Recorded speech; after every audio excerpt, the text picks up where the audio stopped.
Hello everybody, this is Toys R Us, and for this bonus news update video, basically there's just so many things being revealed and coming out of tfcon Toronto right now that I just want to share them with you and what I've seen. Because there is so much, I'm going to break them down into 4 bite-sized videos, so I suppose you can pick your preferential toy maker that's making these particular figures, because there's obviously not just the official products that are getting revealed, there's a load of third-party reveals, there's a load of convention exclusives as well.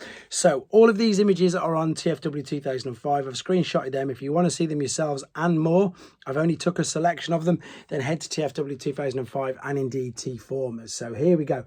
This was from their third-party panel. We're going to start off with Newage, and this is of course their take on Sludge. This looks absolutely spectacular. I believe that the deco is the toy deco. So what I mean by that is it looks like the original G1 toy does. And the reason why I'm saying that is because Newage are notorious for what you're about to see in a second. There is, of course, the G2 deco. If you're wondering why you never saw that, that's because it was unreleased. But that is the G2 deco of Sludge. We would then have even more, which you're going to see in a second. But again, look how good this looks. Remember, this is a legend scale third-party release. It's not the official one. It's not what everybody wants from Hasbro. Not yet, maybe. But I think if the popularity of this does as well as I think it will, who knows? But yeah, so this is Newage's version. There he is with Ymir, or Grimlock as we know him. Again, toy decos. There they both are in their toy deco. There they both are in their G2 deco. Obviously is of course decoration, or how they look, I suppose. There is probably not decoration. I've said that, I'm questioning myself.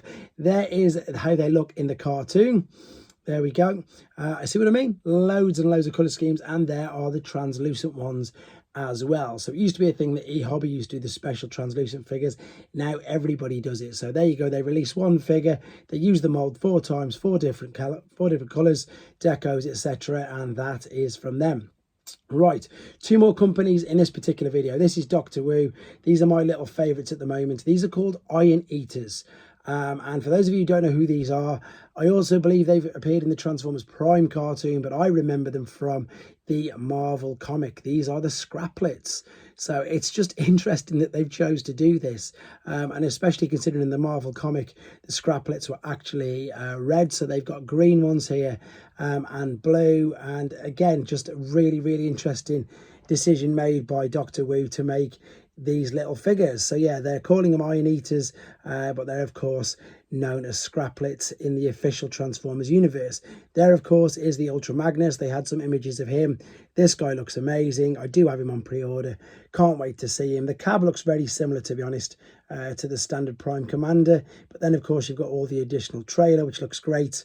Then we've already seen this image, and I've got this pre-ordered. But then of course it wouldn't be any company at the moment. Let's be honest, any company at the moment, Dr. Wu included. There you go. So we're going to have Exhaust, or the Marlboro Wheeljack, whichever way you want to refer to him as. There they're going to use the same mold to do this.